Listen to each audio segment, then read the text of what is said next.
noite. Em primeiro lugar, quero saudar os nossos convidados, a professora Elba Menezes, o professor Saulo Barbosa, já conhecido de vocês, e o professor Cláudio Mateus. E temos também uma participação ilustre, né? O professor Darley Lima. Como eu fui avisado, a ideia é que estes professores convidados por mim,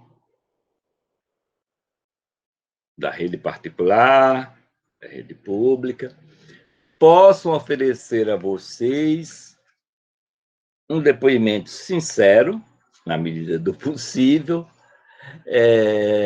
sobre o que é ganhar a vida ou pagar as contas ensinando história. Ou dito de uma maneira mais solene, né? Ser o magistério de história. Eu estou insistindo nisso porque é claro que ser professor de história, creio eu, vocês me confirmarão ou não, não é igual ser professor de física, ou de matemática, ou até de português, né? O prestígio parece que é diferenciado, a valorização da própria carga escolar. Qual é o meu propósito? O meu propósito é oferecer a vocês a versão de quem está do outro lado do balcão. Até aqui vocês foram alunos, né? E conhece a coisa na condição de aluno. Agora, o depoimento desses 3 professores vai mostrar para vocês o que é estar lá do outro lado do balcão, qual a real, como diz vocês, de ser professor. Então, eu queria, antes de qualquer coisa, agradecer aos professores, convidados, pedir a vocês que participassem, até mostrando o rosto de vocês, para a gente não ter aquela sensação de estar como São João Batista clamando no deserto, e que, após as perguntas, essa espécie de talk show, eu elaborei uma série de perguntas, mas, ao final, vocês poderão fazer perguntas aos 3 ou 4 professores que aqui estão, entendeu? Então, a dinâmica que eu proponho é esta. Primeiro, faço as perguntas aos professores, eles respondem, e, no final, eu abro para as perguntas de vocês. Então, sejam um pouco pacientes, anotem, né? Por que eu uso essa estratégia? Porque eu posso fazer, a pessoa pode fazer uma pergunta que está prevista no roteiro para mim depois, eu vou fazer uma pergunta que já será respondida, então, por ordem. Então, vamos lá. Pediria aos participantes, aos nossos professores, que fossem, como eu já disse, na medida do possível, sinceros e, sobretudo, diretos e objetivos. Nós, brasileiros, temos o mau hábito da prolixidade, né? Muitas palavras. Então, vamos cultivar essa, que não é nenhuma forma de cercear, mas para fazer com que todo mundo participe. Então, vamos... Lendo aqui as perguntas, eu vi que algumas a gente pode juntar. A primeira e a segunda, eu acho que pode ser juntas. Então, a primeira pergunta que eu faço aos nossos ilustres convidados e à convidada é: quando se licenciou, quando começou a atuar como professor e onde trabalha atualmente. Vamos começar pela professora Elba Menezes. Tá, ok. Eu me formei e já comecei a licenciar, né, no ano de 2004. Né? No mesmo ano, eu já colei grau na reitoria, porque passei no concurso, né, para professora do Estado, e no mesmo mês foi colando o grau e já assumindo para ir para a sala de aula. Eu já tinha tido a experiência como estagiária pela Prefeitura de Aracaju, 2 anos de estágio, e no ano de 2004 eu comecei como efetiva na rede estadual. Né? Então, 17 anos aí de magistério. 17 anos na estrada. E onde trabalha atualmente? Que escolas trabalha atualmente? Atualmente eu leciono em 2 escolas, no Colégio Estadual Armindo Guaraná, vizinho aqui, a UFES, né, próximo ao Colégio de Aplicação, e na Escola Estadual Neide Mesquita, aqui também na região do Eduardo Gomes. Todas as 2 do estado. Ok, aqui na sequência, professor Saulo Barbosa. E tem uma peculiaridade, ele é professor de História e de Sociologia. Depois eu quero até saber o que é mais interessante ensinar, História ou Sociologia. Boa noite a todas e todos. Né? Cumprimentar primeiramente os colegas que estão aqui, o professor Francisco, agradecer pelo convite. Respondendo às perguntas, eu colei grau, né, me graduei em 2016, em junho, mais ou menos, e eu demorei um pouco a entrar em sala de aula porque minha opção inicial foi o mestrado, então eu comecei a dar aula só em 2019. Então, eu demorei quase 3 anos de entrar em sala de aula, e desde então tenho atuado, comecei primeiro na rede particular como professor de História, o meu mestrado em Sociologia, então depois eu comecei a dar aula também de Sociologia na rede particular, e no final do ano passado eu fui convocado num processo seletivo da SEDUC, de Sergipe, e estou atuando como professor temporário na rede estadual, no município de Pacatuba e em Japoatã. Professor Cláudio. Bom, pessoal, boa noite a todos. Eu queria, na verdade, também iniciar pedindo desculpa aí pelo atraso. Na verdade, eu estava também cumprindo uma obrigação com a escola, saí de uma reunião para entrar aqui. Eu estava em reunião da escola também. Tá? Bom, no meu caso é um pouco diferente, porque eu me licenciei em 2017, mas em 2014 eu já estava em sala de aula. Havia um processo de estágio na prefeitura de Aracaju, mas de estágio nós só tínhamos o nome de estagiário e o salário. As demais coisas nós fazíamos como professor mesmo. Tanto que o Ministério Público mandou cortar esses estágios, apesar de uma ilegalidade, mas foi um local onde eu aprendi bastante. Então, desde 2014 que eu atuo em sala de aula, e atualmente eu estou aqui na rede privada, né, rede particular de ensino Nossa Senhora do Socorro, atuando, talvez tenha alguma socorrência aqui, então deve conhecer Colégio SEMI e Colégio Eficaz, ambas escolas particulares aqui no município de Nossa Senhora do Socorro.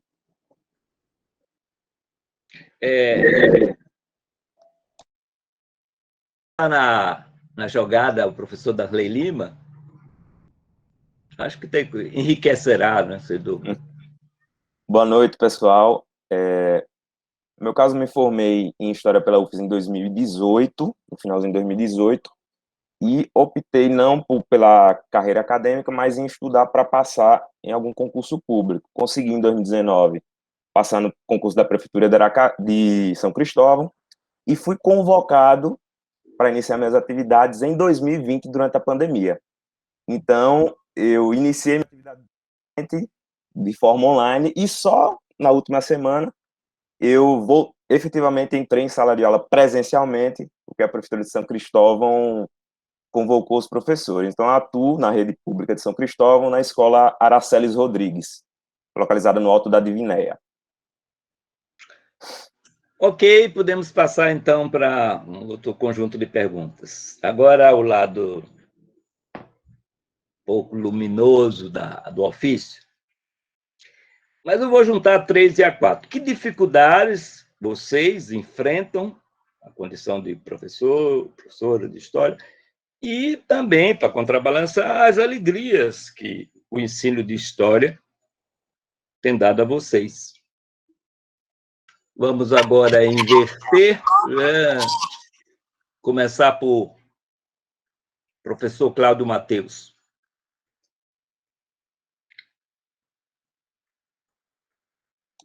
Estava com o microfone desligado. Dificuldades e alegrias. Vamos lá.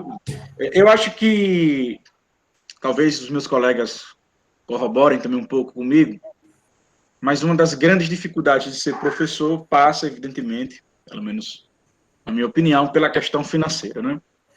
Professores, sobretudo na rede, quando a gente está iniciando, assim, na rede privada, sobretudo, tudo bem que todos, de modo geral, lutam por melhorias salariais, mas questão salarial, deixa eu fechar aqui esse WhatsApp,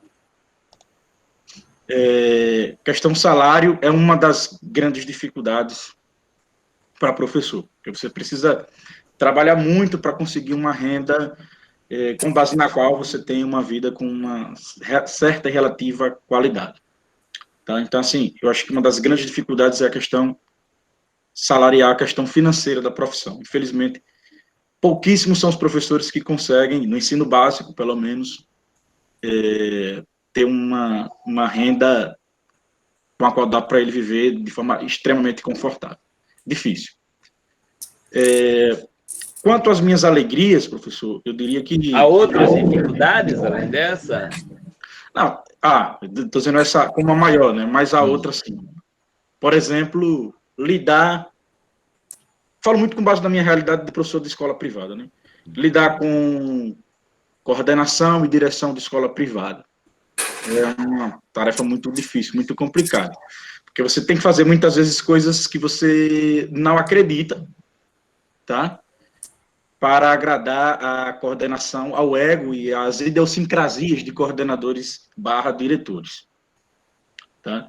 Então, assim, é uma outra grande dificuldade. Outra também é lidar com aluno também de escola particular. Há um grupo de alunos na escola particular que apresenta, né, para o professor alguns grandes obstáculos, eu diria assim, porque você coloca aquele aluno como inapto, como um sujeito que não está com condição, por exemplo, de tirar uma nota X, e no seu diário existe uma mão suprema que entra lá, e infelizmente isso acontece muito, e diz, vamos dar aquele tapinha nas costas do professor, vamos dar um jeitinho nele, enfim, existe muito dessas coisas aí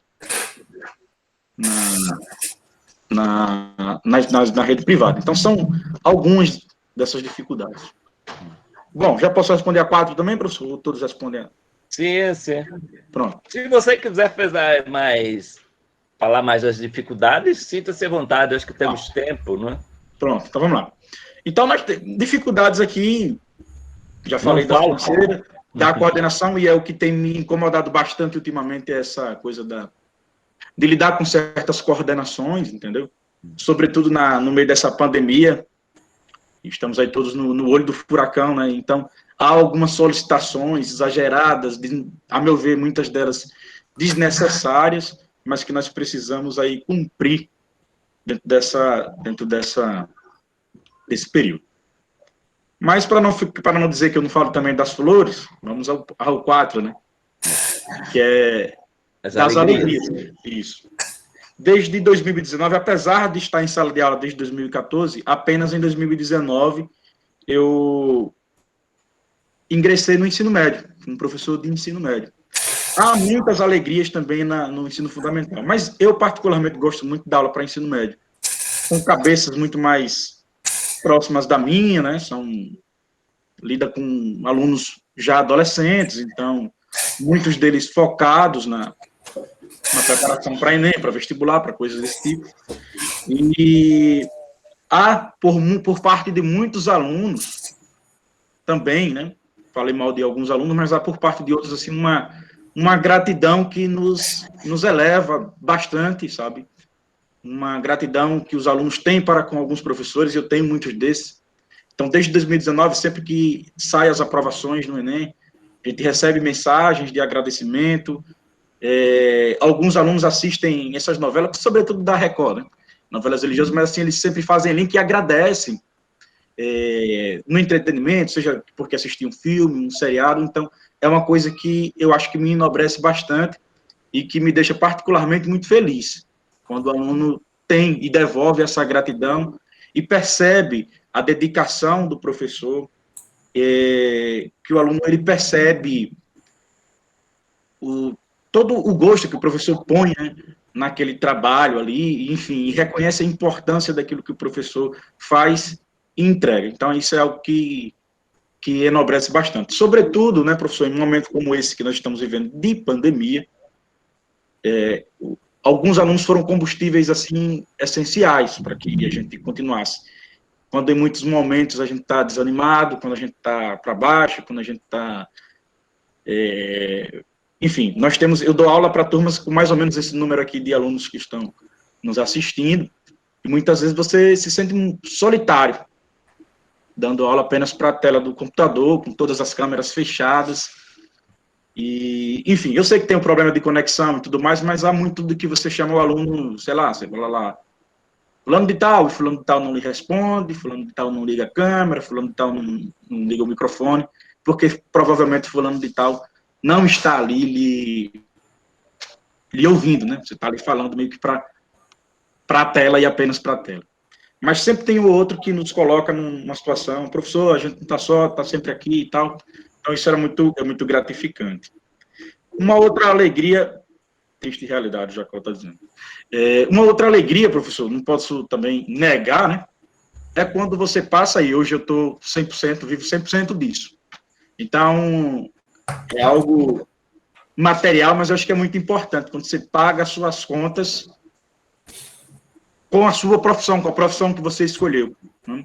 Eu fico muito triste quando eu vejo colegas formados em outras áreas, mas que precisam ir para uma outra área para poder ganhar dinheiro, para poder viver, para poder pagar suas contas, né?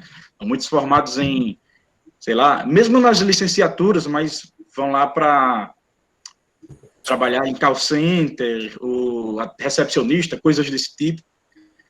E tudo bem se estiverem realizados, mas ser professor, para mim, sempre foi uma coisa que me fazia dar brilho nos meus olhos, e hoje viver disso, pagar minhas contas com isso, e o meu lazer com isso, para mim é algo também muito gratificante.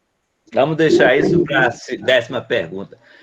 Professor Darley Lima, apesar da sua curta experiência, poder falar das dificuldades, sobretudo uma vez que você começou remotamente. Então, em relação às dificuldades, no caso de minha realidade do ensino público do município de São Cristóvão, uma primeira realidade é quanto à estrutura da escola.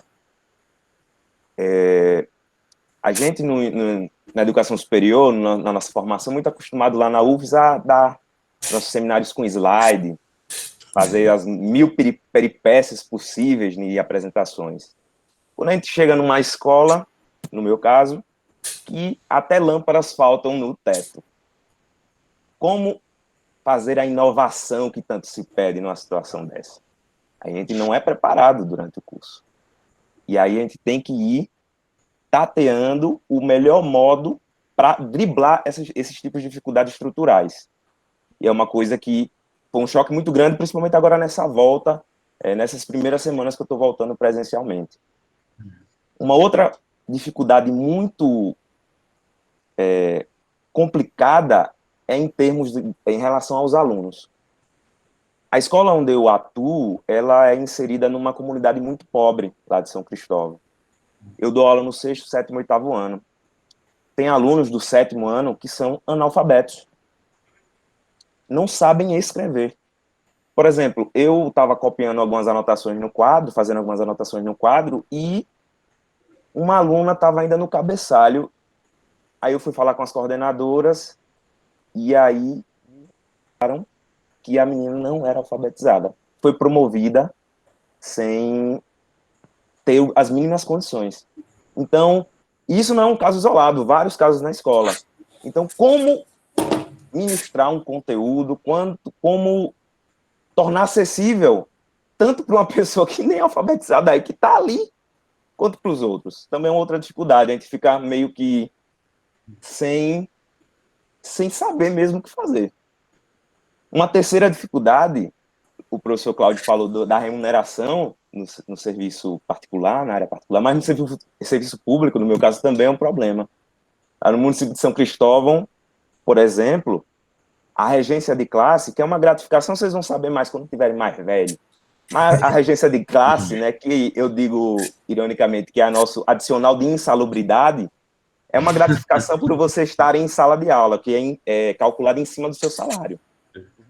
Pagam normalmente 20%, 30%. Em São Cristóvão, é 1%. 1% de regência. Você ganha R$20 a mais. Além do mais, eu sou início de carreira, o salário é bem baixinho ainda.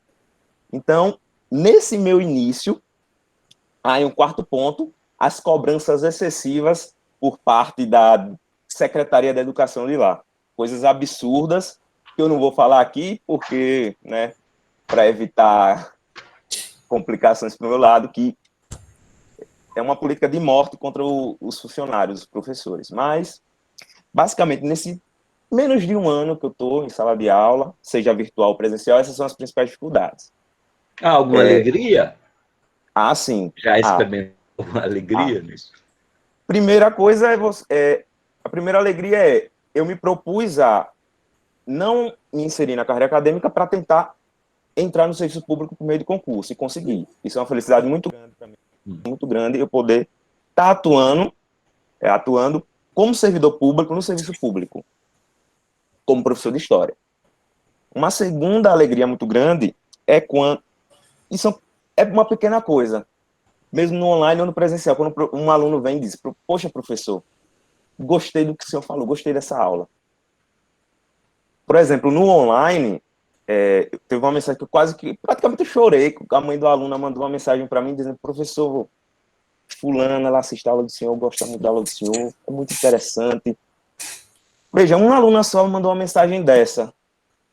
Eu fiquei muito emocionado. Também e outra coisa que me deixa emocionado também é quando um aluno me tira uma dúvida. Porque no online era tão complicado um aluno participar. Quando o aluno mandava um áudio: professor, o senhor falou isso, mas isso aqui, por que isso? Eu também fico... É uma besteira, pode parecer simples, mas é uma coisa que me deixa emocionado. Não é besteira.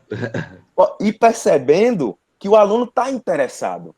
Está interessado, porque a aula, como o senhor diz, a aula não é algo solitário. Depende tanto do professor quanto do aluno. Então, nesse curto período, primeira alegria, grande alegria, é poder estar ingressando no serviço público, através do concurso público, e essas pequenas atitudes dos alunos reconhecendo ou valorizando, minimamente que seja, o seu trabalho. Era isso.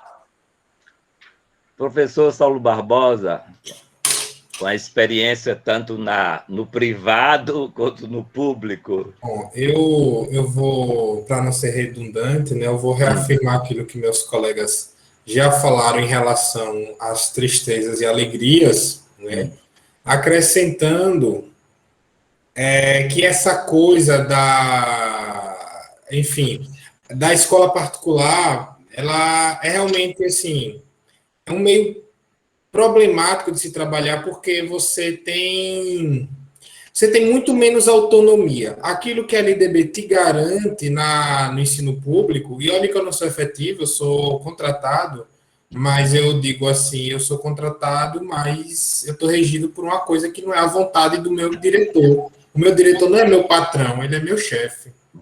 E isso diferencia muito, né? Porque eu já, assim, em situações extremas na escola, eu já evoquei a LDB para dizer que certas coisas não são minha atribuição, né? E nem fazem parte de minha carga horária, enfim.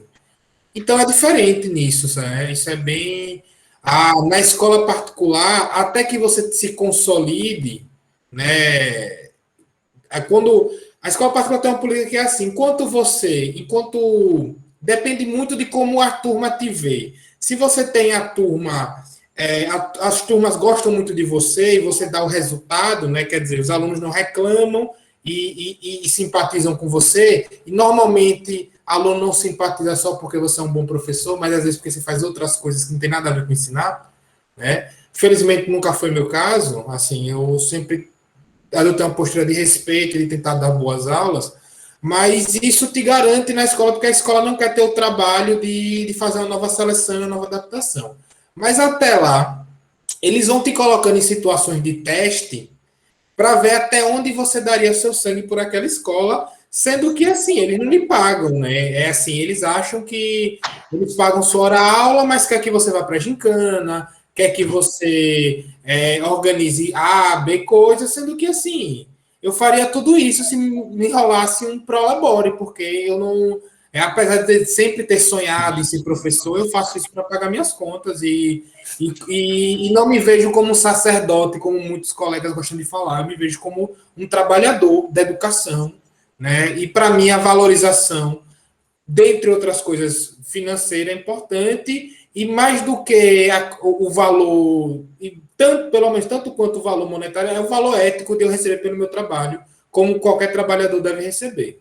Então, a escola particular tem muito esse problema de te pedir seu sangue, sendo que eles não querem lhe pagar pelo seu sangue, né? Nem pergunta se você quer vender. E aí, quer dizer, tem um discursozinho de mercado, mas assim, na hora de... Então, vamos exigem muito e oferecem pouco. E é isso.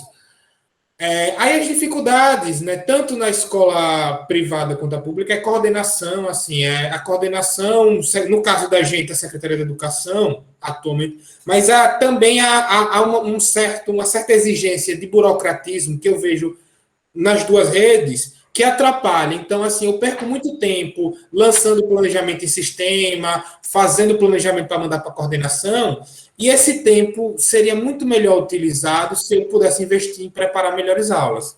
Então, isso é um problema que dificulta muito. Mas eu vou falar de uma coisa que ninguém falou, a respeito do ensino de história especificamente, e fazendo uma comparação com a minha outra área de atuação, que é a sociologia.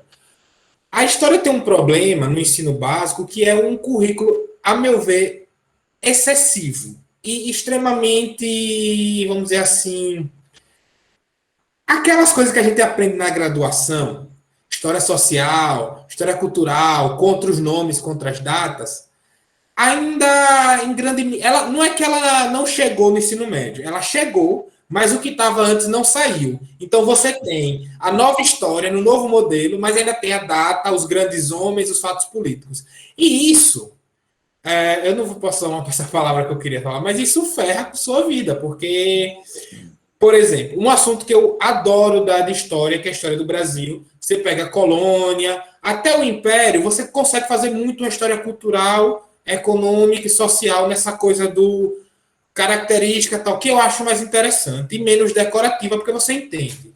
Aí quando chega Império, aí lascou, porque você começa a data, partido liberal, partido não sei o quê, e isso é extremamente, assim, isso eu sinto que afasta o aluno da sala de aula, e você precisa fazer um malabarismo, assim, terrível para fazer aquilo só interessante, porque nem para mim é interessante. Assim, quando chega em certos conteúdos, é muito difícil. Idade Média, e aí tem esse problema, ainda é muito eurocêntrico, a gente passa assim, são 2 capítulos de Idade Média, eu fico pensando, meu Deus, para que esse menino quer saber tanto de Idade Média? Porque eu não entendo, né? Eu não estou dizendo que não é importante, é porque não precisa você saber, um aluno de 12 anos, de 15 anos, saber os mínimos detalhes de quem foi Carlos Magno, do Império Carolíngio, do Renascimento Carolíngio. Isso, assim, eu digo com maior segurança e tranquilidade, isso não importa para essa fase. Sabe? Então, esse excesso dificulta você fazer a história, aquela que a gente gosta, aquela história que transforma, que melhora a percepção do outro, dá um senso de alteridade, dá um senso de análise do real, do social. Isso dificulta porque o conteúdo é bombardeado. E, enfim, para mim essa, né, fora as que meus colegas já trouxeram, que eu concordo com todas e vivi todas, mas ainda tem essa aí, que no caso sociologia é menos, então como eu tenho menos, eu sei, quando eu descobri o que é ensinar com menos conteúdo, você se sente menos sufocado, porque eu tenho tempo de passar uma aula sobre, por exemplo, conceito de etnocentrismo e relativismo, eu dou uma aula Uma aula que eu discuto o conceito, o conteúdo, na outra eu posso fazer um debate, na outra eu posso passar um vídeo e eu não vou atrasar o meu conteúdo. História é uma aula para cada assunto e reze para dar. E a depender da escola, às vezes você tem que dar mais de um assunto numa aula, né? Quer dizer, você não dá, você finge e passa por cima. Enfim, agora as alegrias. Desde que eu decidi que queria ser professor no ensino médio, né? Eu decidi antes, primeiro eu quis ser professor do que ser historiador e depois sociólogo, né? Trabalhar com pesquisa. Eu sempre me dediquei, sempre tive como objetivo o ensino público, porque eu acredito muito no ensino público, né? Eu fiz metade da minha formação no ensino particular, metade no público, né? Eu estudei ensino médio no Ateneu, e eu realmente acredito que uma escola pública de qualidade faz diferença, porque eu vim de uma.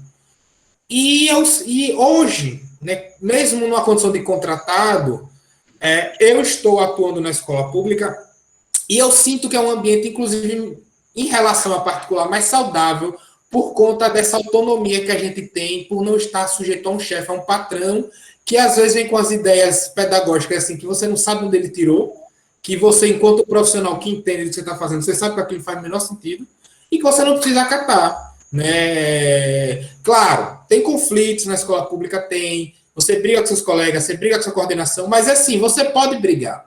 E poder brigar, para mim, é importante, porque pelo menos eu tenho uma posição. E no colégio particular você tem que calar a boca, porque senão você vai ser demitido. Porque você não pode chegar para o dono do colégio, olha, isso não faz o menor sentido. Eu trabalhei num colégio que passava para fazer agenda para aluno do ensino médio. E eu digo, pelo amor de Deus, agenda, copia, eu perdia 15 minutos de aula. Né? Então, assim, estar na escola pública é uma coisa muito gratificante, porque, apesar das dificuldades, eu sinto que eu estou fazendo diferença. E o reconhecimento dos alunos, assim, que em várias oportunidades, enfim. Eu tive uma turma num colégio particular que eu ensinei, quando eu saí de lá, que organizou uma festa para mim quando eu saí de despedida. Eles juntaram dinheiro e compraram até bolo, refrigerante, assim, e fizeram uma homenagem para mim, aquilo, assim, se eu já não tinha dúvida que eu gostava de minha profissão, isso aí é mais que tudo. É isso. Professor Elba, quer dizer, Elba Ramalho, Elba Menezes, do alto dos seus 17 anos de experiência, fala aí das dificuldades. Se for coisas já faladas, entendeu? Não precisa repetir, e das alegrias. Eu somaria aí, diante da realidade, né, da minha realidade de escola pública, e a maioria das vezes eu já passei por várias escolas públicas da região do Marcos Freire, e aqui também de São Cristóvão, região de periferia mesmo. Eu acrescentaria, no meu caso, a maior dificuldade é lidar com a violência, né, com a violência em sala de aula.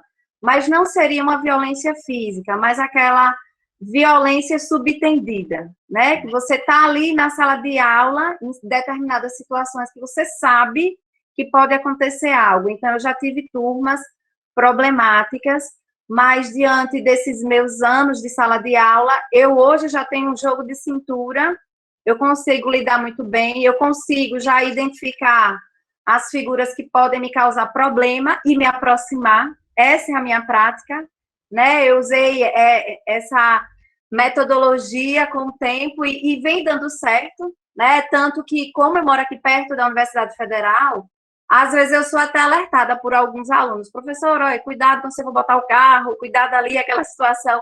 Então, assim, para mim seria a questão da violência. Porque é como eu digo, às vezes, assim, conversando com o meu esposo, que também é professor, eles são muito melindrosos. Você tem que ter cuidado com o que você fala. E eu gosto muito de conversar, e às vezes eu também tiro muitas brincadeiras que são mais, assim, eles interpretam de uma maneira diferente.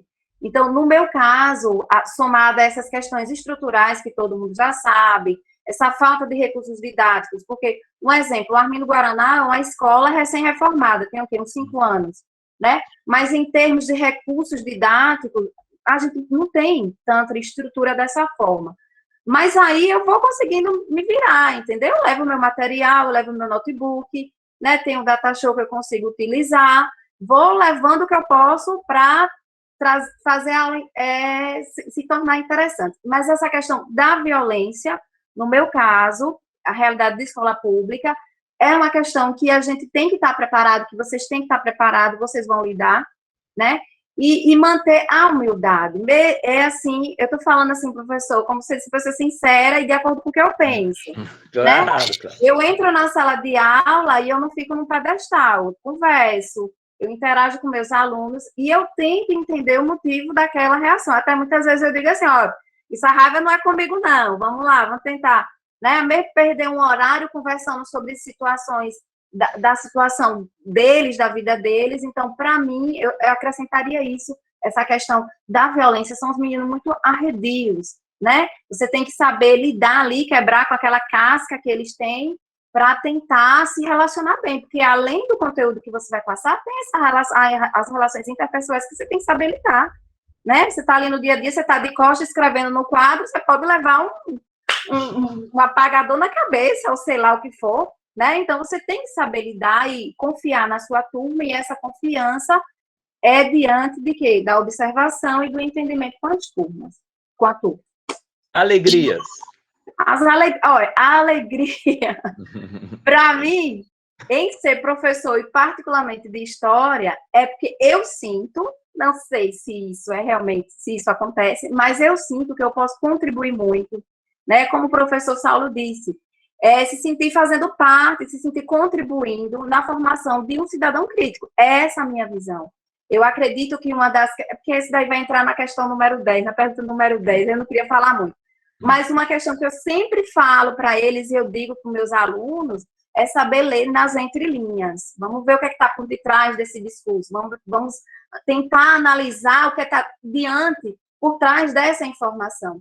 E eu acho que a gente, enquanto professor de história, é a visão que eu tenho, a gente contribui muito nessa formação de um cidadão mais crítico, de um aluno mais consciente. Ele começa por meio das aulas de história, se você souber fazer essa ponte. Claro que tem essa dificuldade, como o Saulo falou, conteúdos como idade média, realmente é muito complicado.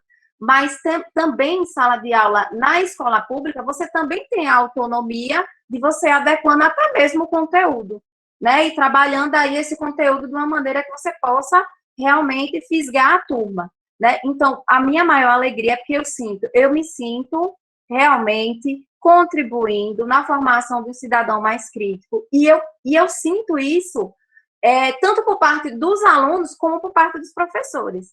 O professor de história, pelo menos na rede pública, ele na sala dos professores, ele dentro da escola, ele é olhado de maneira diferente. Eu vejo isso, eu sinto isso. Positivamente, né? Ou negativamente? Positivamente. De maneira positiva. Nós somos os mais críticos, os mais questionadores, o que mais dá ideia. A maioria das vezes é assim, né? Eu dou aula com outros professores de história, que, assim, a questão da burocracia, como o Saulo falou, esses planejamentos que a gente tem que fazer é insuportável. Eu detesto essa burocracia. E as minhas coordenadoras, por elas verem meu compromisso na sala de aula, elas me ajudam muito com a questão burocrática, porque eu sou meio atrapalhada, né? Então, elas me ajudam. Olha, presta atenção nisso.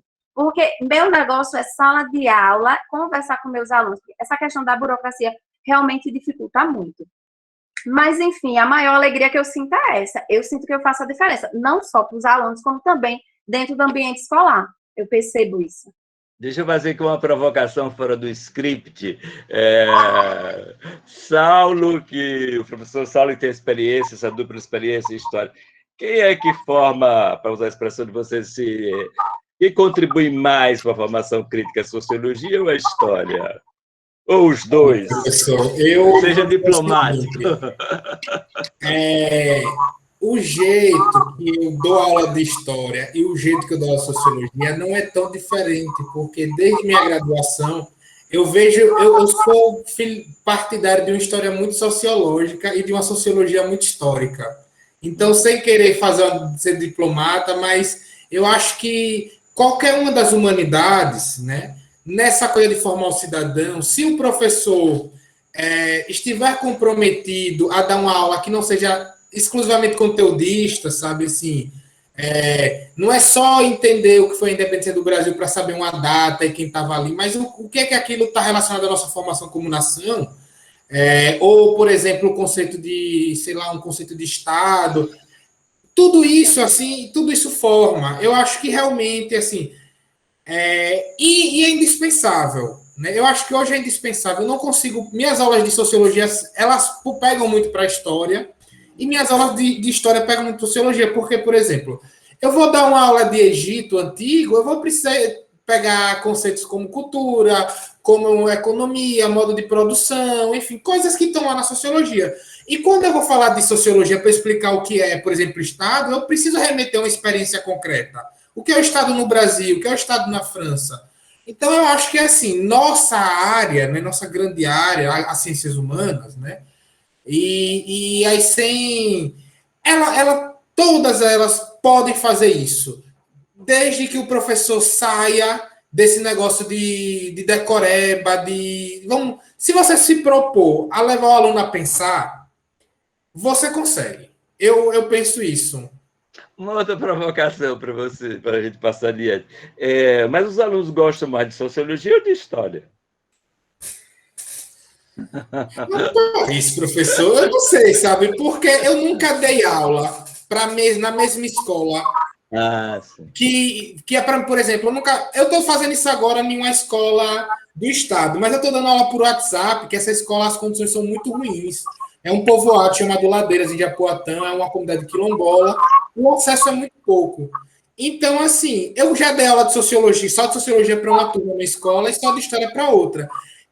Eu teria que dar aula para a mesma turma dos dois e ver como é que eles agem. Mas, enfim, nas duas eu sempre tenho feedbacks muito parecidos. Assim, os alunos, mesmo depois, por exemplo, os meus alunos que eu fui professor de História, eu tenho 2 alunos que estão no curso de História atualmente, né? Um nessa turma e outro na turma passada. E dos meus alunos que eu ensinei Sociologia na outra escola, uma já me falou, professor, eu vou fazer Ciências Sociais. Então, assim, sem querer me gabar demais, né? Mas eu tô dizendo assim, eu acho que eles gostam da minha aula de Sociologia e de História. Agora, quando eu der aula para uma turma das duas, eu respondo senhor.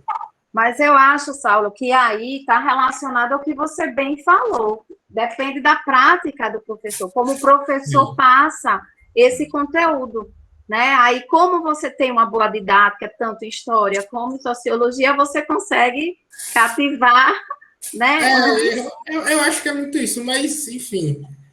Porque, assim, por exemplo, eu no ensino médio eu não gostava de sociologia. Eu odiava mesmo.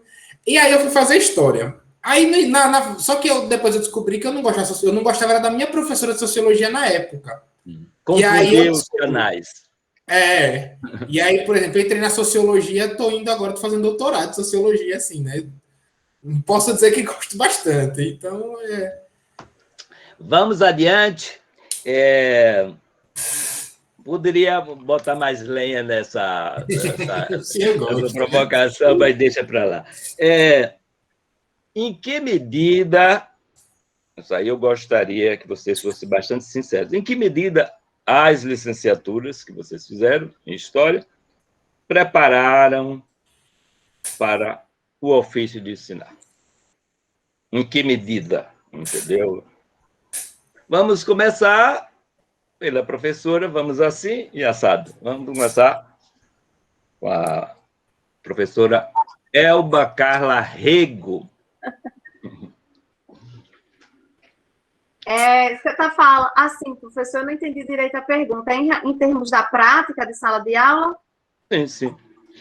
Deixa eu ver se eu explico. Veja só. Licenciatura, por definição, é um curso que forma professores. Aí eu estou perguntando, você sentiu que a sua graduação deu um instrumental para você ser professora? Sim ou não, em parte? Como é que você... Pode ficar à vontade. Professor, vou ser sincera, não, o curso em si não. Por quê? Eu entrei no ensino público, na escola, e parece que tudo que a gente estudou, tudo que vocês vão estudar, pelo menos na minha época, tudo que eu estudei sobre a Revolução Francesa, que eu lembro, que a gente passou o semestre todo discutindo se a Revolução Francesa foi ou não revolução, né? E aí você chega na sala de aula, que você vai dar a Revolução Francesa, que você vê aquela imensidão de informações. Eu disse, meu Deus, eu não sei nada de história. É a primeira sensação que eu tive. Eu não aprendi nada no meu curso de História, né? E aí eu tive disciplinas como, assim, relacionadas à antiguidade, muito problemáticas também. E uma questão que eu acho extremamente problemática é que eu não sei agora que eu estou meio fora dessa questão burocrática, mas as questões de prática, de didática, eu acredito que deveria ser de responsabilidade do Departamento de História. Né? Eu acho que essa questão de ser do Departamento de Educação, né, as disciplinas de didática, de prática, eu acho que isso dificulta um pouco. Eu acredito que se fosse ofertada a disciplina pelo próprio Departamento de História, com professores da área mesmo, eu acredito que seria diferenciado, porque realmente eu tive muita dificuldade. Em relação, como eu falei, né, um ponto para mim que foi extremamente positivo foi essa questão, mas isso eu aprendi com o professor Francisco, né, de ler nas entrelinhas, né, a expressão que eu escutei muito do professor Francisco, depende dos óculos que você está utilizando para você analisar aquele acontecimento. Então, isso daí, eu levei e uso para os meus alunos, e repito, né, para os meus alunos essa importância, mas em termos práticos mesmo, é totalmente distante, totalmente distante. Quando eu passei no concurso do Estado, assim, eu vou dizer, quando eu fiz a prova, eu tenho plena certeza que eu consegui passar, porque eu já tinha 2 anos em sala de aula. Porque a prova também não tinha nada a ver com o que era discutido na universidade, dentro do curso. Né? Essa questão da historiografia, das correntes historiográficas, eles não cobram para a seleção. É extremamente conteudista. O que foi isso, qual foi aquilo, que dá até aquela... Então, assim, realmente é uma dificuldade muito grande. Eu penso que foi mais ou menos, eu não diria que não, mas me ajudou mais ou menos. Não sei, estou sendo muito crítica. Pode ser, pode ser. Eu acho que você foi até pouco, professora. Eu acho que você foi até generosa. Diga, professor Saulo Barbosa. Vamos lá. Eu diria assim, globalmente, o curso, né, a licenciatura de História da UFES, eu acho que globalmente, assim, o projeto do curso, ele não está voltado para formar professores, apesar de ser uma licenciatura. A cultura dos professores, né, não é que não seja importante a gente aprender sobre historiografia, sobre os debates, tal, isso é importante, mas isso não é tudo e não é isso que te salva na sala de aula.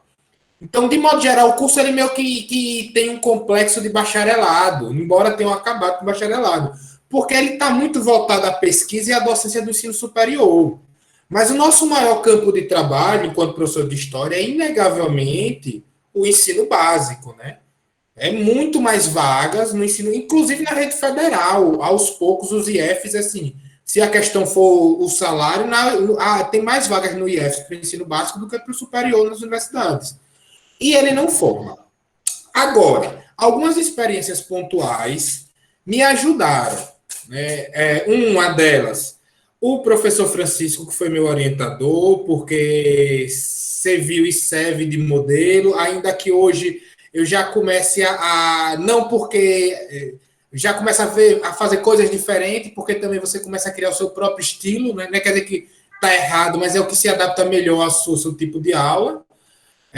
O PIBID, eu fui PIBID, e a experiência de ser... O PIBID que eu fiz na época foi no Colégio Valadares, no 18 do Forte, e a gente desenvolvia oficinas pedagógicas com os alunos, e queira ou não estar em uma sala de aula, a gente não dava aula, mas a gente estava em contato com alunos, e aquilo ajudou, né, em alguma medida. As experiências de pesquisa que eu tive também me ajudaram diretamente a ser professor, porque me tornaram mais organizado.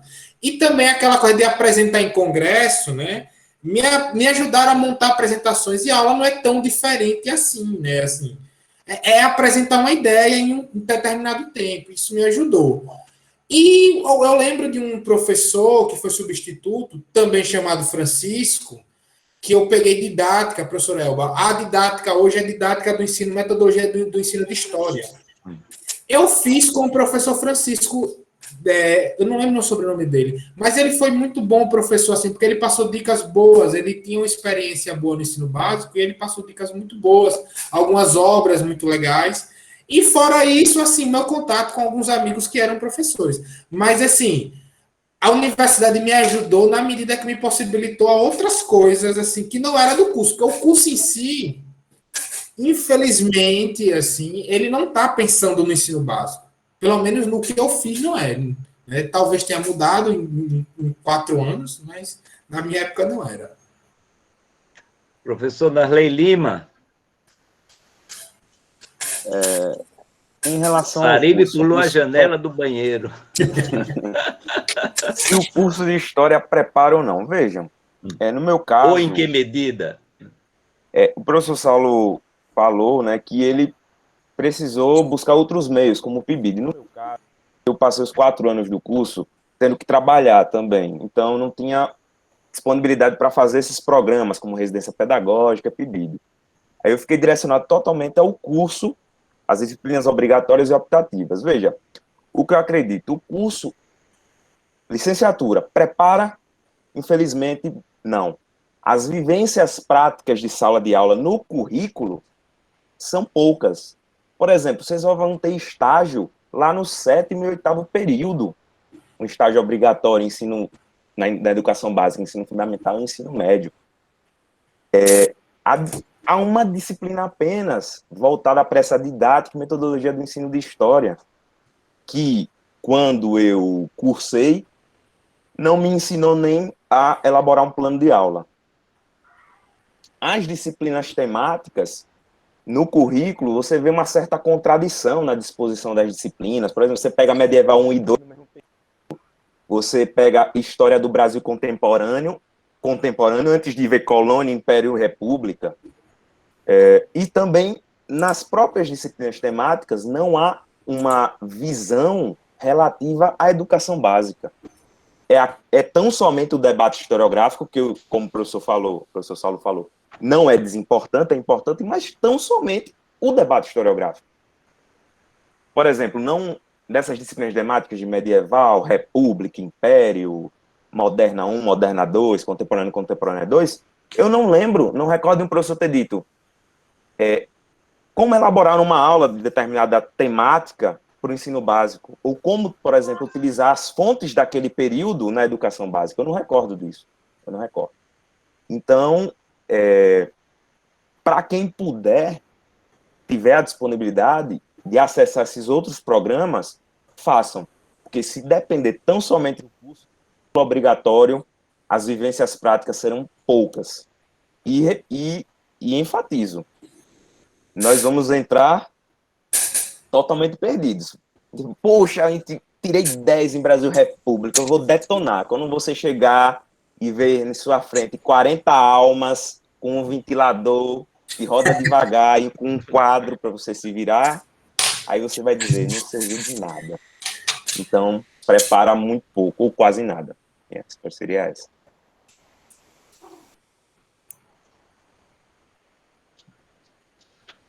Professor Cláudio. Sariba até deu a presença aí, né? Ele quer marcar. Pois bem, professor, eu concordo com basicamente todos que falaram aí anteriormente e acho que não. Vou nem ficar em cima do muro, acho que não prepara. E agora vem os porquês. Infelizmente são muitos esses porquês, né? A professora Elba falou algo aí que, do tempo dela, né? A professora Elba tem mais tempo que eu, passou pela universidade, que passou a disciplina, provavelmente ali de moderna, contemporânea, discutindo se a foi... decana aí da turma. Discutindo se houve ou não revolução na França, né? E eu também tive uma experiência muito parecida, professora Elba, na disciplina de História Moderna 1, História Moderna 2, é a disciplina onde nós discutiríamos a Revolução Industrial, o Iluminismo, revoluções inglesas, temas canônicos no ensino básico. E eu estava aqui, enquanto ela falava, para pegar a referência direitinho aqui do texto, discutindo as origens agrárias do capitalismo, texto da Ellen Wood. Não lembro ainda o nome desse texto. E ficamos o semestre quase todo discutindo esses textos e com as danosas. A disciplina foi dividida dessa forma. Na primeira parte, nós discutiríamos as origens agrárias do capitalismo. E numa segunda parte, a meu ver, danosos, enganosos seminários, né?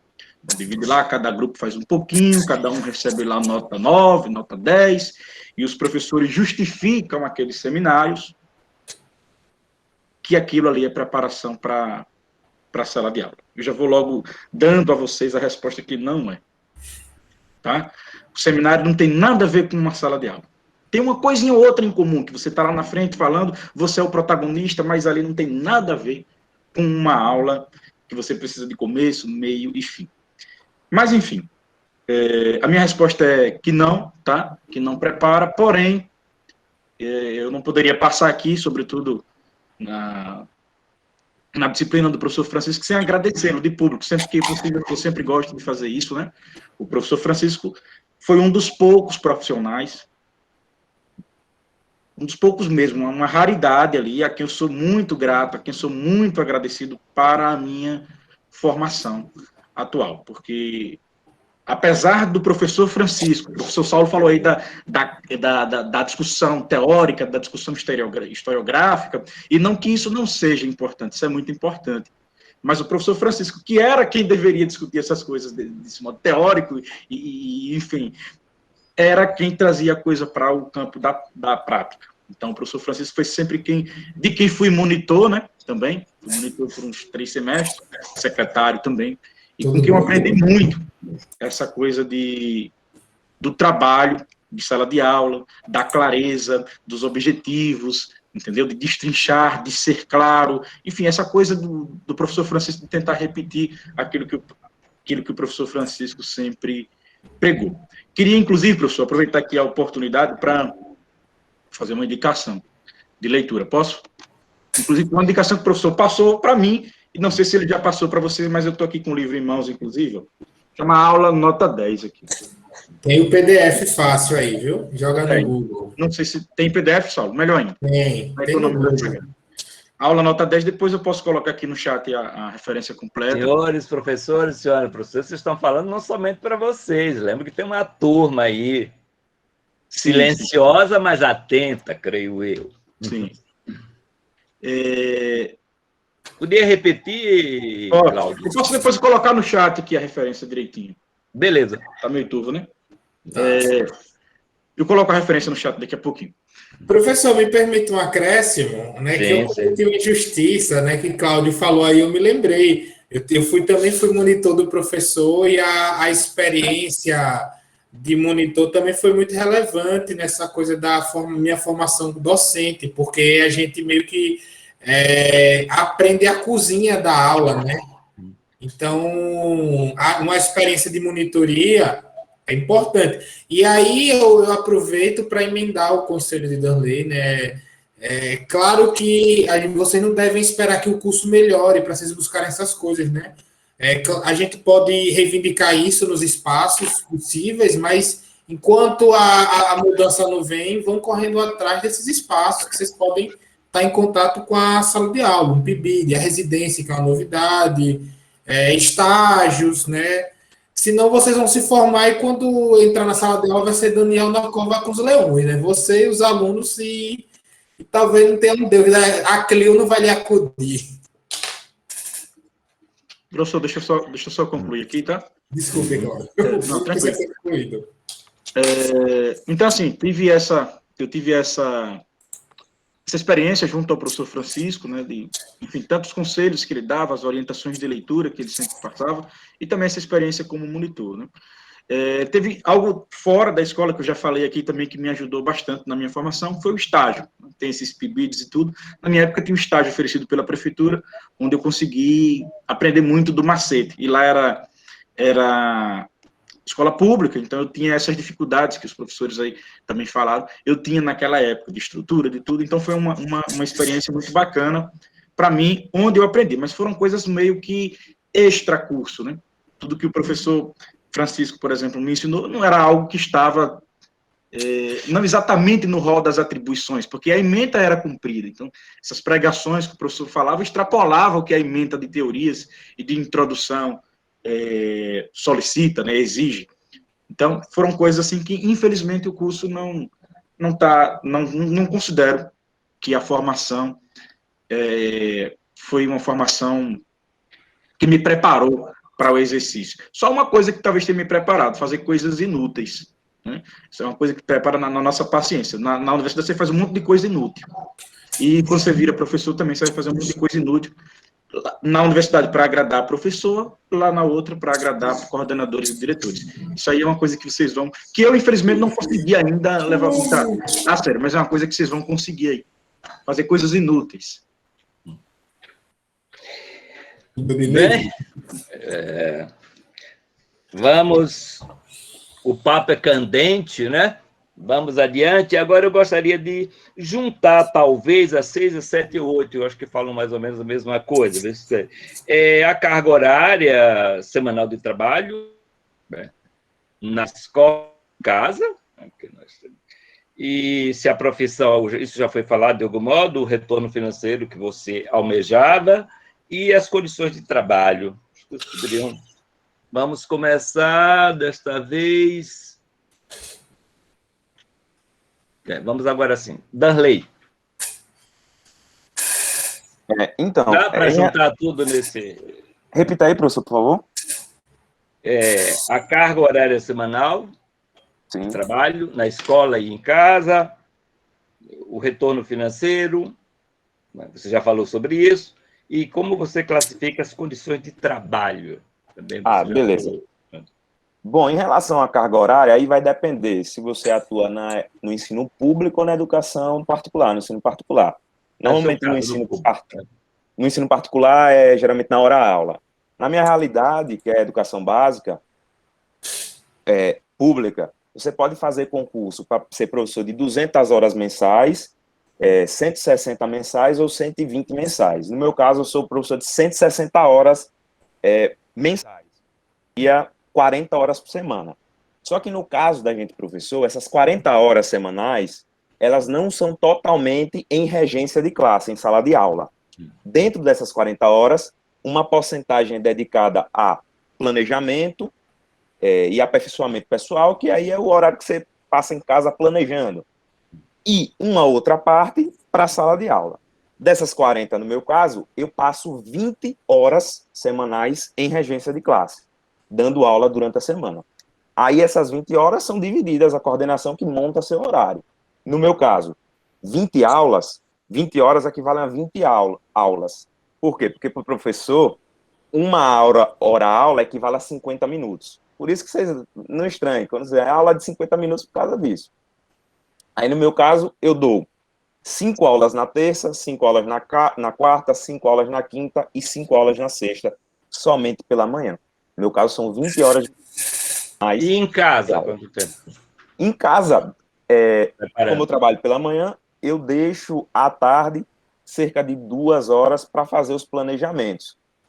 Com o tempo, eu estou no início ainda. Eu não tenho material pronto para tudo. Eu tenho que estar criando agora do zero. Mas depois de 1 ano ou 2 de regência, vocês já vão ter materiais prontos e aí é só adaptar, acrescentar, com base nos seus estudos, nas suas pesquisas, adaptando para cada situação, para cada aluno. Em relação à remuneração, na minha realidade de São Cristóvão, meu salário para 20 horas é R$ 2.300.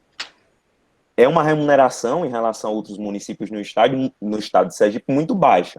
Há municípios que pagam muito melhor, como, por exemplo, Barra dos Coqueiros, Estância, Itabaiana. Tupias Barreto também, né? Tupias Barreto paga muito bem. Esses municípios, você inicia a sua carreira já tirando, por exemplo, mais de 3 mil líquido, entendeu? No estado também, como professor do estado, você tira chega num patamar logo de início, na casa dos 3 mil. Então, essas são as situações, né, em termos de carga horária e de remuneração no serviço público. Agora, vai depender sempre do município, do plano de carreira, de cada cidade. Professora Elba, para variar. Depois, professor Saulo, professor Cláudio. Em relação à carga horária, como eu tenho 2 vínculos na rede estadual, então, de sala de aula diária, sim, eu tenho 8 horas, né, em sala de aula, semanal são 40 horas, né? Isso em sala de aula, porque é a manhã toda e a tarde toda dando aula, né? E final de semana é que eu tiro ou uma tarde, ou no sábado, no domingo, para organizar alguma coisa. Mas é como o professor Danley disse, ele está iniciando agora. Eu, como já tenho muito tempo em sala de aula, eu já tenho muito material arquivado, eu só vou ali adaptando, né, para fazendo as alterações. Mas no meu caso, como ainda, além disso, eu sou mãe, mulher, dona de casa, tenho terceiro turno, né, à noite em casa, com os afazeres domésticos, mas, enfim, aí é para uma outra situação. E outra questão é, em relação a salário, hoje, como funcionária do Estado, a nossa luta maior, e também como eu já tenho 17 anos, a gente acumula com o tempo alguns benefícios, né? Relacionados aos triênios, são os benefícios que o funcionário da rede estadual ele tem direito. Então, a nossa luta atualmente é para não perder o que a gente tem, é para a gente tentar manter aí esses benefícios. Financeiramente, se eu fosse dizer assim, a solução para se manter bem, eu, diante dessa realidade, acredito que a alternativa melhor seria, sim, a estabilidade no concurso público. Né? Mas eu passei no concurso público nos tempos áureos. Agora a realidade é muito complicada. Professor Saulo Barbosa. Bom, eu trabalho 25 horas aula, né, em sala de aula, meu contrato é de 40 horas por semana, e por lei a gente trabalha, isso é informação importante.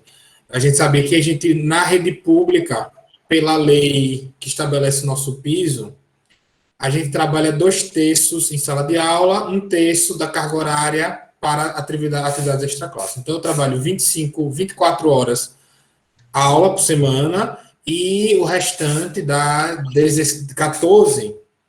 Em tese, elas seriam dedicadas a trabalhos. Mas, assim, na realidade, nem toda semana eu dedico tudo isso para fazer as coisas, e às vezes eu dedico mais. Então, depende. Assim, veja, como o Darley falou, quando o seu primeiro ano é o mais difícil, né? Eu fiz o meu primeiro ano de docente escrevendo a dissertação, então, para mim, foi uma experiência muito. Eu dormia 4, 5 horas para dar conta de tudo por dia. Assim, eu dormia 2 horas da manhã, acordava às 6h30 para ir para a escola dar aula. E assim, é muito mais difícil o primeiro ano. Mas depois a boa notícia melhora bastante, porque você vai ter o seu arquivo de aulas, de anotações, de atividades. O começo você tem uma coisa que é muito difícil, assim, que a gente não consegue controlar muito bem o tempo, né? A gente vai dar uma aula de 50 minutos, acaba em meia hora, às vezes quer dar uma aula que acha que vai dar meia hora, dá 2 horas. Então, isso... Mas é uma coisa que também, que mesmo sendo bem preparado, eu acho que é só a prática que vai lhe dar.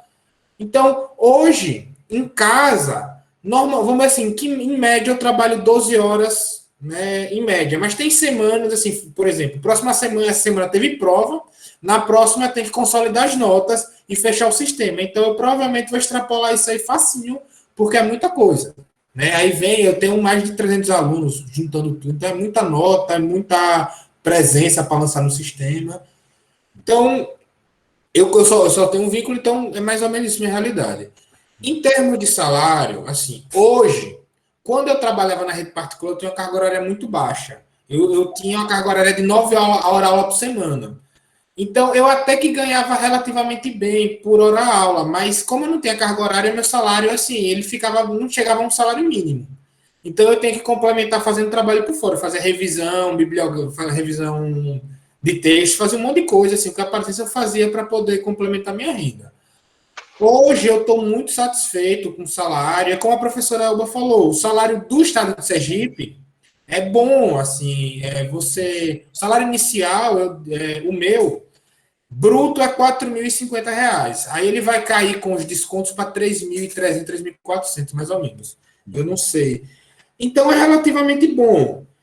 Agora, o grande problema na nossa rede estadual é que quando a gente se aposenta, né, você perde tudo isso, porque o seu salário base é o piso, os 2.800, que é o piso da rede pública nacional, e o restante são gratificações, os triênios, que a cada 3 anos você tem um aumento pela carreira, a regência de classe.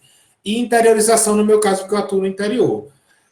Mas, se eu fosse efetivo, quando eu me aposentasse, eu ia estar com um salário, digamos, sei lá, de uns 6 mil lá no final, mas quando eu me aposentasse, eu ia voltar para 2.800. E aí, como é que você vive? Depois de passar, de ter conquistado tudo isso, ter um padrão de vida, responsabilidades que surgem, e aí você volta para o começo da carreira. E isso é, vamos dizer assim, tanto... É uma perspectiva de futuro bem cruel com o professor, né? Depois... claro que todas as profissões acabam tendo uma perda salarial, mas assim, a nossa é cruel, eu diria em outra palavra, cruel. Você sair do seu final de carreira e voltar para o começo, assim, ó. Então, mas assim, enquanto eu estiver aqui, eu acho que a rede pública, em outros estados, assim, há uns planos melhores, então a rede estadual e a rede federal, elas costumam pagar melhor que a privada. Inclusive, tem pesquisas que mostram isso mesmo. E hoje eu estou muito satisfeito com o salário. Assim. Eu digo, para esse estágio de minha vida, por enquanto está ótimo. Professor Cláudio Matheus. Vamos lá, o primo pobre das particulares agora. Né? Pois bem, a minha carga horária, como o Saulo disse, nas escolas particulares é um pouco menor, porque há um número menor de estudantes, né? Então há uma necessidade menor também de professor em sala de aula na particular. E, sobretudo, na nossa disciplina, História, porque tem uma carga horária menor. A gente tem uma carga horária hoje no ensino médio de 2 aulas. Não sei no estado como é que está isso aí. 2 aulas semanais. Isso, semanais de História. No ensino fundamental, são 3 aulas semanais. Então, é bem diferente, por exemplo, do professor de matemática e de português, que tem a carga horária, acho que de 5 ou 6 aulas. Isso vai variar um pouquinho, mas eu acho que no mínimo 5 aulas o professor de português e matemática tem no ensino fundamental. Então, isso diminui um pouco nossa presença em sala de aula e diminui também nosso salário. Você dá menos hora-aula, menos você recebe, né? Mas a minha hora-aula hoje é de... Eu tenho uma carga horária semanal, melhor dizendo, né? De 20 aulas. Eu estava com 23 no primeiro semestre, mas eu já cheguei a dar 30 horas semanais na rede privada, que é uma pauleira arretada, mas... Em sala de aula. Em sala de aula. Em sala de aula. Hoje são 20. O que a gente trabalha em casa é muito, né? A gente trabalha bastante em sala de aula. A professora Elba também falou aí numa das perguntas que dá para o professor no estado organizar o conteúdo à sua maneira, né? E nas instituições privadas, infelizmente, a gente tem muita dificuldade. Primeiro porque é o seguinte, professor, eles cobram muito pelo tal do planejamento anual, mas a gente não tem muito o que fazer ali, né, Saulo? No planejamento anual, porque o livro é dividido hoje em 4, 5, 6 volumes. Então, volume 1 vem capítulo 1, 2 e 3, e você não tem como colocar o 7 aqui na frente, organizar o seu modo. O livro vem organizado daquela maneira. E assim, fora da sala de aula também, voltando a bater na tecla que a professora falou, que dá no estado para você organizar o seu modo, eu acabei de enviar uns planejamentos. A gente fala na rede pública que existe o planejamento oficial e o oficioso. Então, que a gente coloca na prática. Mas, no caso das escolas particulares, graças a nossos capatazes, o oficial tem que ser oficioso, porque senão o bicho pega. Mas, assim, só para dar um exemplo, eu acabei de enviar um planejamento essa semana, professora, e até o que eles chamam lá de atividade de casa, de setembro, eu já tenho que saber agora. Até o que vai para casa, em setembro, eu já tenho que saber agora e já tenho que estar nesses planejamentos. Então, assim, isso toma muito do nosso tempo. O extra classe toma muito do nosso tempo. Isso é realmente muito complicado, porque isso faz com que, o professor Saulo também já falou sobre isso aqui, caia a qualidade das nossas aulas. Porque se com esse tempo eu pudesse acrescentar um pequeno vídeo na minha aula, eu preciso ter um tempo para pesquisar. O professor precisa ter esse ócio produtivo. Eu acho isso muito necessário. Não é? Para você colocar para você ler literatura. Eu estava um tempão sem ler nada de literatura, que é o que eu gosto muito de fazer. Essas férias foi que eu tirei para ler. Até comentei com o professor Francisco, né? Eu tirei para ler Vidas Secas, de Graciliano Ramos. Mas, assim, é algo que eu estava sem tempo. Essa pandemia tomou todo o meu tempo. Então, é algo que você pode tirar um trecho para acrescentar na sua aula, é algo que você pode... Enfim. E, infelizmente, esse nosso tempo é tomado. Quanto à questão do retorno financeiro, eu ainda espero e almejo crescer financeiramente. Né? Ainda tem espaço na carteira para entrar mais algumas cédulas. Mas... Mas também, assim, para a realidade que eu estou de escola particular, a escola uma das escolas que eu atuo aqui... Está dando para pagar as contas? Está dando para pagar as contas, a gente aperta um pouquinho daqui e dali, mas para a carga horária que eu tenho hoje, está dando para pagar as contas dentro da realidade de quem trabalha com escola particular. Né? A 8 também, né, professor? Aí no meu caso também tem uma coisa aqui. Eu tenho duas... A 8 já é para responder agora, né? Também? Porque eu agrupei 6, 7 e 8. Pronto, então vamos lá na 8. A 8 aí tem uma realidade um pouco diferente. Na verdade, eu atuo, como eu disse no início, em duas instituições. Uma mais pobre, uma mais endinheirada. Nessa mais endinheirada, dá para você fazer um trabalho...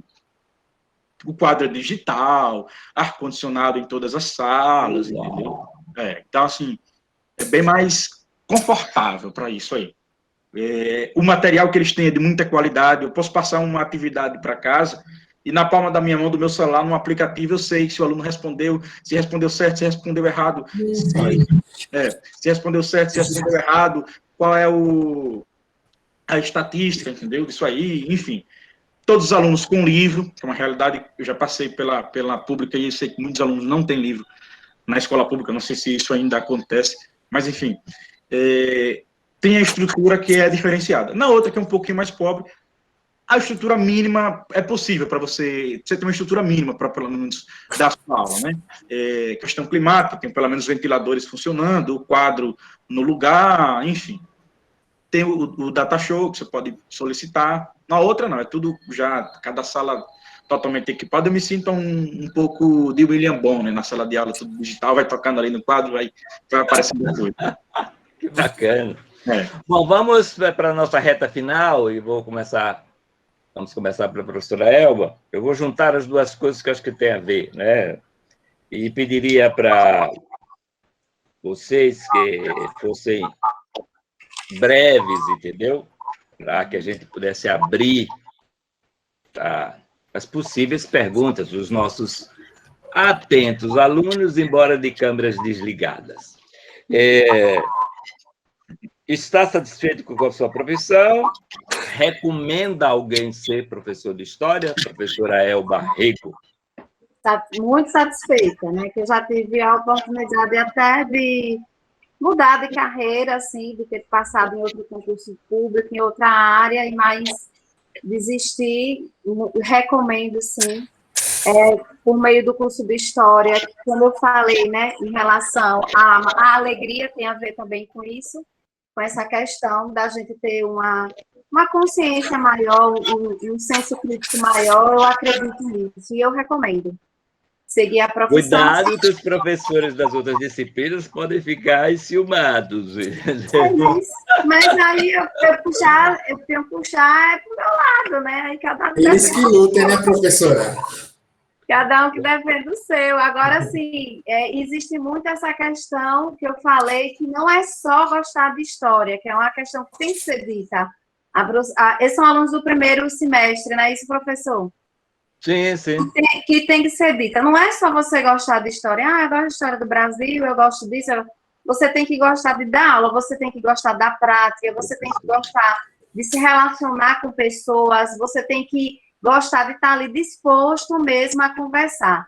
E outra questão também, rapidinho, é que o professor Cláudio disse assim, eu prefiro os alunos do ensino médio. Eu gosto também do ensino médio, mas eu prefiro os alunos de 6º ano. Eu não sei se é porque eu já sou mãe, e aí eu gosto de aninhar ali os meninos.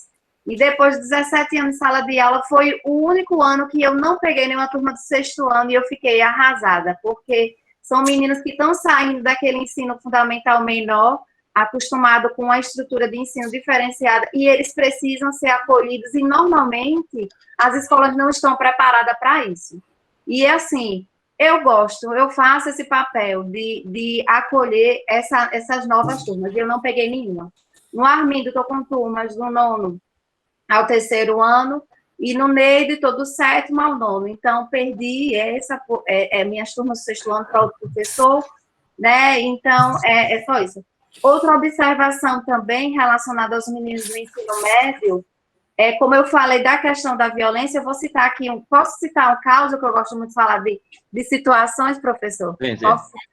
que eu passei por uma experiência muito ruim essa semana com os alunos do ensino médio aqui do Armindo, que as aulas estão sendo pelo Meet, alguns professores, muitos têm uma certa resistência, né, de dar aula pelo Meet e tudo mais, mas eu, como eu disse, eu gosto de conversar, gosto de interagir com os alunos, e da minha última aula de segunda-feira, eles colocaram um trava-zap no celular, eu não sabia o que era, e aí meu celular, meu zap tá ruim, né, eu vou ter que desinstalar, ainda não desinstalei por conta dos arquivos, eu recebo muita devolução de atividades. Então, para mim, os meninos do ensino médio, eles têm essa problemática, coisa que nunca aconteceu com o menino do sexto ano. Então, a violência que eu citei da problemática da sala de aula tem mais a ver com os meninos do ensino médio. Os meninos do sexto ano, eles não têm... A maldade dele é de xingar, falar palavrão, essas coisas a gente consegue lidar.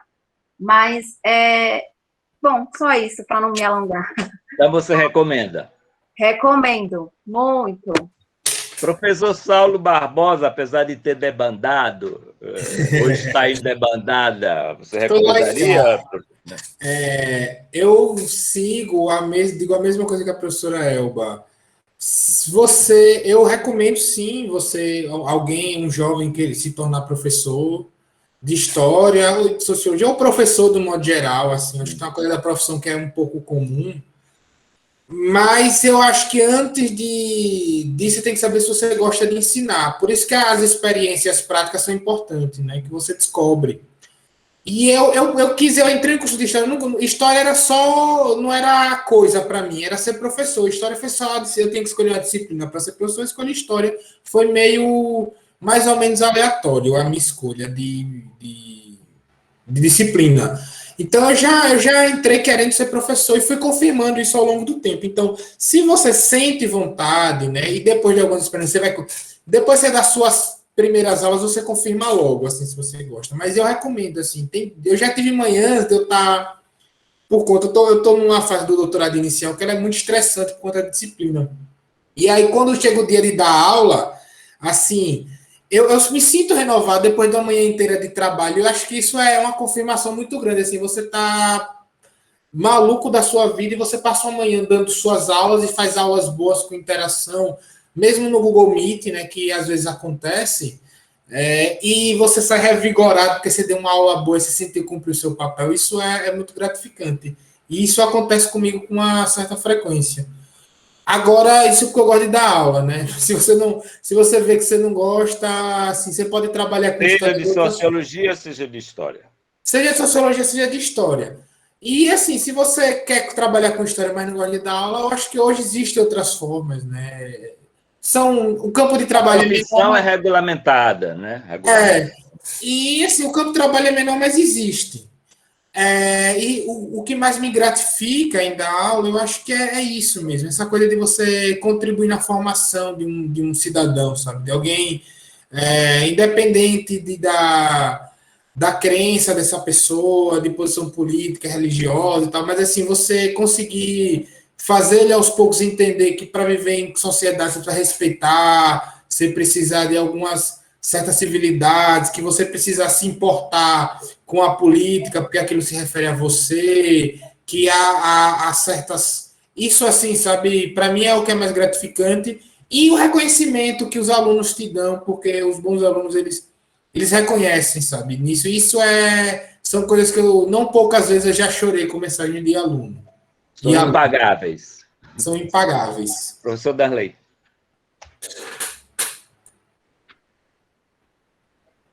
Bom, se eu me sinto realizado nessa curta experiência, em que pese determinadas situações, até o momento, sim. E, por incrível que pareça, logo após eu me formar, e um pouco antes e durante o período remoto, eu estava muito pessimista e com uma ideia de largar totalmente o magistério. Só que essa primeira semana, em que pesa o absurdo de retorno com uma dose, mas essa primeira semana, em contato com alunos, me trouxe uma sensação diferente. Além da minha coordenação e direção da escola, me dá um respaldo forte, muito grande, a direção é muito unida, que me deixou meio balançado, professor, confesso. eu encarava, durante o período remoto, como algo passageiro e de que querer passar num outro concurso, numa outra área e largar totalmente. Não descarto ir para outra área, mas estou balançado e eu acho que eu estou muito pendendo no momento a me manter também. Porque o professor tem essa facilidade de poder ter 2 vínculos públicos, caso queira, né? Um vínculo como professor e um vínculo técnico, num outro cargo. Então, essa experiência, essa curta experiência presencial me deixou balançado a querer continuar. Vocacionado. Sim, porque... Vale assim, dizer que o professor Darley Lima, ele faz o bacharelado em Direito, né, também. E assim, eu vendo os alunos entenderam, professor, entendi. Não sei, dá uma sensação que eu fico emocionado, não sei. É formar pessoas, né, de algum modo, né? É uma coisa que me deixa... Ou pelo menos contribuir na. É Professor uma sensação, Cláudio. assim, é inexplicável, é inexplicável. Eu tô até... se eu continuar falando, eu choro aqui. Ah, Porque altas é uma emoções. coisa... Poxa, e ainda mais na situação, no ambiente que eu tô, uma escola muito pobre, que os alunos, a melhor refeição que eles têm na escola, um biscoito com uma vitamina, quando a servente passa dizendo, olha, hoje é isso, os meninos ávidos, como se fosse o prato do melhor restaurante do Caviar. mundo. Isso, eu fico, caramba, velho. E eles estão prestando atenção, estão dedicados a eu fico emocionado com isso. Então, é uma coisa que me surpreendeu, porque vou ser sincero, logo quando eu comecei, eu fui convocado em 2019, 2020, em outubro, eu tava, não, eu vou ficar e vou levando, mas uma semana que eu tô no presencial, eu senti algo diferente, que me balançou bastante. E se eu recomendo ou não? Eu recomendaria. Agora, se você vai querer ingressar no magistério, faça as seguintes perguntas. Estou disposto a abdicar de muitas coisas na minha vida? Estou disposto a passar horas planejando? Estou disposto a encarar, em determinados casos, abusos de determinadas equipes diretivas, de coordenação? Estou disposto a encarar remunerações, em alguns casos, baixas, desiguais? Gosto de ensinar? Eu me sinto bem ensinando, nem que seja para um amigo? Se você responder... Outro ponto, perder sua identidade, que você não tem mais não, mas agora você é professor. Não é Saulo, não é Cláudio. Professor. Alguns gostam. Para os 6º anos, tia também, né, tio? Você tem essa paciência, você gosta de lidar de relações interpessoais, de lidar com pessoas. Se as respostas forem sim, na maioria dos casos, vá com tudo, encare e se dedique. Porque o sucesso é garantido, tá certo? Só mais um ponto, fugindo um pouco da pergunta, que eu gostaria de dar um conselho para vocês. Desde cedo, procurem, além de estudar as disciplinas temáticas, se inteirem das legislações educacionais que vão reger o trabalho de vocês, tá certo? É fundamental, tanto para vocês passarem no concurso, como para reivindicar seus próprios direitos. Então, estudem a Lei de Diretrizes e Bases da Educação Nacional, leiam as diretrizes curriculares nacionais, leiam os parâmetros curriculares nacionais, leiam o documento em voga, o documento do momento, a Base Nacional Comum Curricular. Então, esse era um conselho que eu dou a vocês, de se inteirarem dessas legislações. Complementando isso, eu diria que comece pelo capítulo da Constituição sobre a educação, né? Isso, do artigo 205 ao 210. Professor Cláudio Matheus. Vamos lá, professor, deixa eu começar aqui, fugindo um pouco da pergunta, só pegando um link aí com o Darley. Primeiro, da coisa da identidade, é uma coisa que eu considero positiva. Eu sinceramente, me dá uma certa alegria. É uma perca da identidade, mas eu gosto. Muitos dos meus amigos me chamam assim, e alunos me veem na rua e me chamam assim, isso eu gosto. Minha mãe me chama assim, inclusive, às vezes. Ah, que beleza! É uma coisa que eu particularmente gosto muito. Se eu indico ou não, né? Eu gostaria, na verdade, de fazer uma outra pergunta, professor. Se tem alguém aqui, por exemplo, pretende morar na 13 de julho, é melhor cair fora. Porque... Não, você pode arriscar, né? Ser aí sei lá, um escolhido aí no meio digital. Eu também estou aí no meio digital, estou tentando a minha sorte aí, né, Darlene? Estou aí no Instagram, inclusive quem quiser me seguir. Bota aí no chat a página, o arroba da página. Quem sabe, né, o Henrique aí, na onda do arrasta para cima. Mas, no normal, não dá para, como professor, morar na 13 de julho, não dá para enricar, não, sabe? Dá para viver razoavelmente bem, principalmente quando Dá você... para ir uma vez por ano para a Europa? A professora Elba pode responder melhor, porque ela já está numa certa estabilidade, né? No meu caso, ainda não. No meu caso, ainda não. Trocar de carro todo ano? Aqui em casa tem a questão ideológica do marido. A minha já tinha ido várias vezes para a Europa, mas o marido tem uma questão ideológica, né? O professor Francisco bem sabe disso, que nos impede de ir. Mas vai, então. Sim, Cláudio. Professor Cláudio, terminou? Não, ainda. Aí quer dizer assim, professor, depende muito dos seus interesses pessoais, seja econômicos e também. Projeto de vida, eu acho. Exato, como o Saulo falou. Se você gosta de história, não vá também, cai fora. Cai fora enquanto tem tempo, está no primeiro período, então dá tempo de se dedicar a fazer uma outra coisa. Agora, se você ama mesmo, se você sente um brilho no olhar e você se emociona ao estar na frente da sala de aula, regendo aula para certos alunos, aí eu acho que vale muito a pena. E a questão salarial, que é um complicômetro, tem outras coisas que complicam, mas na hora que você balançar o amor à profissão, aquela coisa toda vai lhe segurar ali, né, na profissão. Então, assim, se você ama mesmo isso aqui, se você gosta mesmo disso aqui, eu, como Saulo, para mim foi só um detalhe também, a escolha da disciplina de História. Talvez hoje eu tenha que escolher se... Eu não fui para literatura com medo da gramática. Geografia também é uma outra área que eu gostaria.